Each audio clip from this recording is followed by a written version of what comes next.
Hello दोस्तों, हमारे इस टेल मी दैट चैनल में आपका स्वागत है। दोस्तों, आज का टॉपिक है सागरमाला प्रोजेक्ट्स। काफ़ी ये महत्वपूर्ण प्रोजेक्ट है। ठीक है, इस टॉपिक को, इस सागरमाला प्रोजेक्ट को कवर करने से पहले मैं आपको बता दूं कि इससे पहले जो मैंने टॉपिक कवर किया है वो बहुत सारा गवर्नमेंट स्कीम मैंने टॉपिक कवर कर चुका है। जैसे कि आप देख सकते हैं यहाँ पे सेल्फ रिलायंट इंडिया कैंपेन हो गया, किसान सम्मान निधि योजना हो गया, अटल भूजल योजना हो गया, प्रधानमंत्री मानधन योजना हो गया, प्रधानमंत्री मत्स्य संपदा योजना, उज्ज्वला योजना, frame India scheme, Ayushman Bharat योजना और स्वच्छ भारत मिशन और प्रधानमंत्री आवास योजना। इतना मैं पीछे कवर करा चुका हूँ। आज का जो है काफ़ी महत्वपूर्ण टॉपिक है। जैसे कि मैंने बताया, सागरमाला प्रोजेक्ट्स बहुत महत्वपूर्ण है। आइए इस सागरमाला प्रोजेक्ट के बारे में जानते हैं। जो ये सागरमाला प्रोजेक्ट्स क्या है, ठीक है। तो सागरमाला के प्रोजेक्ट्स के यदि मैं हिस्ट्री की यदि बात करूँ तो इसकी शुरुआत जो है 2003 में हो गया था। अब 2003 में जब इसकी शुरुआत हुआ था, उस समय में जो वहाँ की सरकारें थी 2003 में, तो अटल बिहारी वाजपेयी की सरकार थी। उस समय में अटल बिहारी वाजपेयी जो है प्रधानमंत्री थे इंडिया के। ठीक है, उसी टाइम में 2003 में जो है इस योजना का जो है शुरुआत हो चुका था। और अटल बिहारी वाजपेयी जो थे वो चाहते थे कि ये जो सागरमाला प्रोजेक्ट है, ठीक है, वो भारत में लागू हो या भारत में काम करे, इसको लागू करके, इसको इम्प्लीमेंट करके काम करे इसके ऊपर। ठीक है, लेकिन उस समय किसी प्रॉब्लम की वजह से ये जो स्कीम है सागरमाला प्रोजेक्ट उतना सक्सेस नहीं रहा। उसके बाद क्या हुआ, कुछ समय बाद कांग्रेस की सरकार आई। जब उनकी सरकार थी तो कुछ समय बाद ही जो है इनकी सरकार चेंज हो गई, अटल बिहारी का, और कांग्रेस की सरकार आई। जब कांग्रेस की सरकार आई तो ये जो सागरमाला प्रोजेक्ट 2003 में स्टार्ट हुआ था, वो इस पे विशेष ध्यान नहीं दिया गया, और विशेष ध्यान न दिए जाने के कारण ये जो है सो वहीं के वहीं जो है ठप हो गया। लेकिन क्या हुआ, 2014 में फिर से एनडीए की सरकार आई। ठीक है, और जब फिर से 2014 में जब एनडीए की सरकार आई और उस समय जो प्रधानमंत्री बने वो प्रधानमंत्री मोदी जी बने, और वे नरेंद्र मोदी जी, उन्हें ये सागरमाला परियोजना को फिर से शुरू करने का निर्णय लिया। और जो मोदी सरकार आए, ठीक है, तो फिर इस योजना पर विशेष ध्यान दिया गया। उसके बाद क्या हुआ, 25 मार्च 2015 को, ठीक है, 25 मार्च 2015 को ये जो सागरमाला परियोजना है या सागरमाला प्रोजेक्ट है, इसको जो है कैबिनेट मंजूरी दे दिया। 2015 को 25 मार्च को, ठीक है, मार्च में 2015 को इस योजना को कैबिनेट ने मंजूरी दिया। ठीक है, शुरुआत अभी भी इसको अच्छे ढंग से नहीं हुआ है दोस्तों, सिर्फ मंजूरी दिया है कैबिनेट 2015 तक। फिर देखिए उसके बाद क्या होता है, जब 31 जुलाई को 2015 में ही, ठीक है, इस परियोजना का जो है शुरुआत हो जाता है फाइनली, ये जो सागरमाला परियोजना है। ये सागरमाला प्रोजेक्ट की यदि हम बात करें, ठीक है, तो सागरमाला परियोजना केंद्र सरकार द्वारा प्रारंभ किया गया योजना है। और इसमें क्या है, इस योजना के तहत जो बंदरगाह है, ठीक है, बंदरगाह का आधुनिकीकरण यानी कि पोर्ट्स का जो है आधुनिकीकरण के से संबंधित जो है सो ये योजना है। सागरमाला परियोजना का लक्ष्य जो है भारत के तट के आसपास बंदरगाह की एक स्ट्रिंग ऑफ पोर्ट्स विकसित करना है। और देखिए इसका उद्देश्य जो है क्या, मतलब 7,500 किलोमीटर लंबे समुद्र तट के साथ बंदरगाह आधारित विकास को बढ़ावा देना है। आइए थोड़ा सा इसको मैप के थ्रू जो है सो समझते हैं ये क्या है। ठीक है, ये इंडिया का मैप है दोस्तों। ठीक है, अब जैसे कि मैंने आपको बताया 7,500 जो तटीय रेखा को कवर करेगा, जितना भी बंदरगाह है। तो देखिए दक्षिण भारत की यदि हम बात करें तो दक्षिण भारत में टोटल 9 राज्य ऐसे हैं जो कि तटीय रेखा से जुड़े हुए हैं, यानी कि समुद्र तट से घिरा हुआ है। गुजरात हो गया, महाराष्ट्र हो गया, यहाँ पे गोवा है। गोवा के बाद यदि मैं बात करूं तो ये देखिए यहाँ पे कर्नाटका हो गया, केरला, तमिलनाडु, आंध्र प्रदेश, ओडिशा और वेस्ट बंगाल।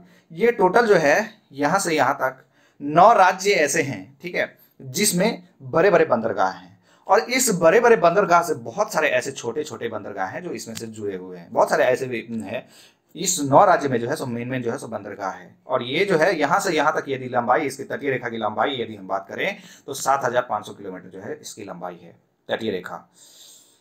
ये दक्षिण भारत की बात कर रहे हैं, चूंकि दक्षिण भारत ही समुद्र तट से जुड़ा हुआ है, तो इसमें 9 राज्य ऐसे हैं जिसमें मेन बंदरगाह है। तो इसका देखिए ये जितने भी राज्य है ना, तो इसमें क्या है, मेन बंदरगाह है। गुजरात की यदि बात करें तो गुजरात में जो मेन बंदरगाह है वो कांडला हो गया। ठीक है, महाराष्ट्र में नाहवा सोवा है कोई करके, गोवा में मारवा गोवा करके बंदरगाह है। केरल में यदि बात करूं तो केरल में कोचीन हो गया। तमिलनाडु में यदि बात करूं तो तुत्तीकोरी, आंध्र प्रदेश में विशाखापट्टनम, और उड़ीसा में पाराद्वीप हो गया। और वेस्ट बंगाल की यदि बात करूं तो हल्दिया करके कुछ जो है सो और भी है बंदरगाह इसमें, जो मेन मैंने नाम लिया बस आपका, जो बताने के लिए आपको। ठीक है, तो ये मेन बंदरगाह है। और ये जो जितने भी बंदरगाह आपने देखा, ये बंदरगाह बड़े बड़े मेन है। और इसके साथ साथ बहुत सारे ऐसे छोटे छोटे बंदरगाह भी जुड़े हुए हैं इस बंदरगाह से।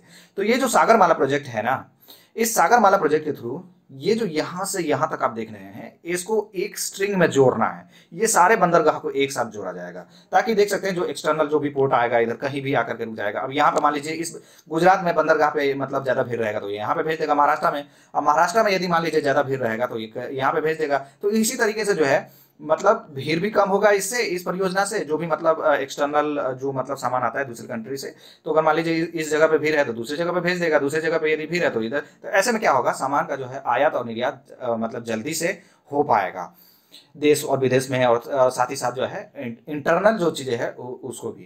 तो इस योजना का यदि उद्देश्य है तो बंदरगाह को अच्छे से एक्टिव करना, साथ ही साथ इसमें न्यू टेक्नोलॉजी लगाना। न्यू टेक्नोलॉजी लगाने से क्या होगा, ये जितने भी बंदरगाह हैं न्यू टेक्नोलॉजी लगाएंगे तो उसमें काम स्पीड से होगा, साथ ही साथ जो मतलब बहुत सारे वर्कर को रोजगार भी मिलेगा, समझ रहे हैं ना।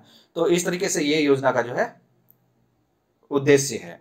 और ये उद्देश्य जैसे कि मैंने बताया, टेक्नोलॉजी को बढ़ावा देना ताकि इंपोर्ट एक्सपोर्ट बढ़े, और छोटे और बड़े दोनों प्रकार के जो बंदरगाह है उसको आपस में जोड़ना। जैसे कि मैंने बताया यहाँ से लेकर के यहाँ तक, ये वेस्ट बंगाल तक जितने भी बंदरगाह है उसको आपस में कनेक्ट कर दिया जाएगा। मतलब कि एक ऐसा गलियारा तैयार करना। गलियारा मतलब क्या होता है, तो कॉरिडोर, यहाँ से यहाँ तक एक ऐसा कॉरिडोर तैयार करना, ठीक है, तैयार करना जो गुजरात से लेकर के यहाँ तक, ये जो यहाँ पे वेस्ट बंगाल है इसको कनेक्ट कर एक दूसरे से कनेक्ट करे, और इसके सभी तटीय राज्य अच्छे से और तेजी से काम करें। जितने भी तटीय राज्य, जैसे कि 9 तटीय राज्य मैंने बताया, वो कौन कौन है, गुजरात, महाराष्ट्र, गोवा, कर्नाटका, केरल, तमिलनाडु, आंध्र प्रदेश, ओडिशा और वेस्ट बंगाल, ये जितने भी है अच्छे से काम भी कर पाएगा और इन राज्यों में रोजगार बढ़ेगा। और मतलब ऐसा नहीं है कि इन राज्यों के साथ साथ जो है सो और भी मतलब एम्प्लॉयमेंट मतलब जो है सो बढ़ेगा, दूसरे दूसरे राज्य में भी जो है सो काफी ज्यादा जो है बढ़ेगा। ठीक है, तो ये कॉरिडोर को बढ़ावा देना है, और इससे सभी तटीय राज्य अच्छे से और तेजी से काम कर लेंगे, क्योंकि बड़े बड़े बंदरगाह पर जैसे ही लोड बढ़ेगा, जैसे मैंने बताया, तो इस बंदरगाह पे अगर मान लीजिए ये 12 बंदरगाह, इस पे लोड बढ़ेगा तो दूसरे पे भेज देगा, इस पे बढ़ेगा तो तीसरे पे भेज देगा। तो इस तरह से अगर एक स्ट्रिंग में ये सब कनेक्ट रहेगा तो काफी जो है सो मतलब लाभदायक मिलेगा, सरकार को काफी पैसे बचत होगा। और साथ ही साथ क्या है कि इसके अंदर क्या कर रखा है कि दक्षिण भारत की जितने भी नदियां हैं, यानी कि इस एरिया में जितने भी नदियां हैं दोस्तों, इस एरिया में जितने भी नदियां हैं उसको इन बंदरगाहों के थ्रू जो है सो कनेक्ट कर दिया गया है। ठीक है, ये उद्देश्य है जो इसको कनेक्ट कर दिया जाए, जिससे क्या होगा, इससे जो आंतरिक व्यापार को बढ़ावा मिलेगा। देखिए अब यहाँ पे क्या है, जैसे ही यहाँ पे अगर मान लीजिए नदी है और यहाँ पे बंदरगाह है, तो मतलब अगर इंटरनल हमको व्यापार करना है तो क्या होगा, ये नदी के थ्रू ही आ जाएगा भाई, सड़क रास्ता तो जाना ही नहीं है। क्योंकि सड़क रास्ता से यदि जाएगा, सड़क मार्ग से यदि जाएगा तो उससे क्या होगा, काफी ज्यादा ट्रैफिक भी होता है, पॉल्यूशन बढ़ता है। मान लीजिए कहीं बीच में यदि जाम हो गया तो वहां पे क्या है, पॉल्यूशन भी बढ़ता है और पब्लिक तो परेशान होती है। तो इसलिए जो है इसको नदी के थ्रू जो है इस बंदरगाहों को, जितने भी बंदरगाह है सारे को जो है कनेक्ट करने का उद्देश्य है, ताकि जो है इस नदी के माध्यम से भी जो है इंटरनल व्यापार को जो है मजबूती प्रदान किया जा सके। और दूसरा जो है, जैसे कि मैंने बताया, पॉल्यूशन कंट्रोल होगा, क्योंकि सड़क के माध्यम से जितना भी ट्रैफिक जो जाम होता है वो नहीं हो पाएगा। और उसके बाद इस योजना को यानी कि नदी से कनेक्ट करने का मतलब क्या है कि जल परिवहन को बढ़ावा देना। अब जल परिवहन को जैसे ही बढ़ावा देगा तो क्या होगा, व्यापार सस्ता होगा। ये जो है मान लीजिए ये सड़क परिवहन से जो है सो काफी सस्ता होता है। जल परिवहन से यदि आप व्यापार करते हैं, जल परिवहन से यदि आप इंपोर्ट एक्सपोर्ट करते हैं, तो उससे क्या होता है, जो काफी सस्ता होता है ये। अब देखिए इसका लाभ की यदि हम बात करें तो सरकार का ये अनुमान है कि ये जो सागरमाला परियोजना है 2025 तक बनकर तैयार हो जाएगा। लेकिन क्या है, 2025 तक जो है इसका बनकर तैयार हो जाएगा, ऐसा सरकार ने कहा है। और ये योजना जो है वो क्या है, पीपीपी मॉडल पे आधारित है। ठीक है, पीपीपी मॉडल का कहने का मतलब क्या है कि पी का मतलब हुआ पब्लिक, प्राइवेट और फिर पार्टनरशिप, यानी कि पीपीपी। ठीक है, तो इस योजना पे आधारित है। तो सरकार का लक्ष्य 2025 तक है, लेकिन पीपीपी योजना के आधार पर जो लोग भी इसमें इन्वेस्ट करना चाहते हैं उसका टाइम जो है 2035 तक का रखा है, कि आप 2035 तक आप इसमें इन्वेस्ट कर सकते हैं। और इस परियोजना को लागू यदि करता है तो सरकार का कहना है कि 40,000 करोड़ जो है पर ईयर पैसा जो है सो बचत होगा। अब कितना नाफा होगा, कितना मुनाफा होगा दोस्तों इस परियोजना से, 40,000 करोड़ पर ईयर, जिससे जीडीपी तो ऐसे ही 2% के हिसाब से बढ़ जाएगा। ठीक है, तो इतना का मुनाफा हो रहा है, और ये परियोजना जो है काफी महत्वपूर्ण है। और इस योजना के तहत जो है सरकार को 40,000 करोड़ रुपया तो लाभ होगा ही, साथ इस योजना के तहत जो है रोजगार भी बहुत ज्यादा मिलेगा, लगभग 2 लाख रोजगार मिलेगा। आप देख सकते हैं सारे बंदरगाह एक साथ कनेक्टेड हो जाएगा, तो इसमें लेबर मजदूर भी चाहिए काम करने के लिए, वर्कर भी चाहिए भाई, जो एम्प्लॉयमेंट बढ़ेगी इससे, ठीक है। तो इससे क्या होगा, जो 2 लाख करोड़ लोगों का रोजगार भी बढ़ेगा, जिससे इंडिया के जो है सो लोगों का के साथ साथ इंडिया के इकोनॉमिक्स में भी उसका महत्वपूर्ण योगदान रहेगा, ठीक है। तो ये जो मैप के थ्रू देखें क्यों महत्वपूर्ण है योजना, थोड़ा सा आइए वो भी देख लेते हैं। जो भारत हिंद महासागर में प्रमुख अंतर्राष्ट्रीय व्यापार मार्गों पर स्थित है और इसका समुद्र तटरेखा जैसे कि मैंने बताया 7,500 किलोमीटर से अधिक लंबी है, फिर भी भारतीय बंदरगाहों पर क्षमता की कमी है।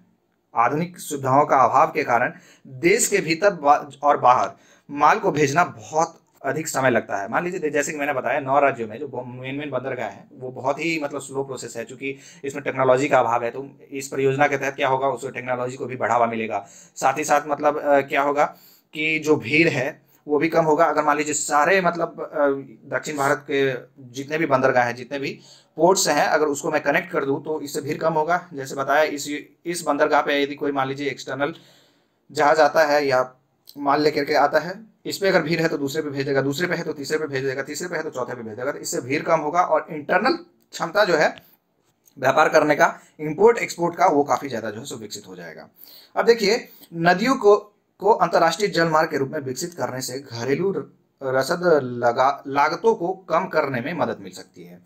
साथ ही साथ 2025 तक भारत के व्यापारिक निर्यात 110 बिलियन डॉलर तक बढ़ा सकती है और अनुमानित है कि 10 मिलियन नई नौकरियां प्रत्यक्ष रोजगार में 4 मिलियन का सृजन कर सकती है। तो देख सकते हैं कितना महत्वपूर्ण ये योजना है दोस्तों। तो इस वीडियो में इतना ही दोस्तों। यदि आप हमारे चैनल को सब्सक्राइब नहीं किया है दोस्तों तो प्लीज आप हमारे चैनल को सब्सक्राइब करें, लाइक करें, कमेंट करें दोस्तों और शेयर भी करें।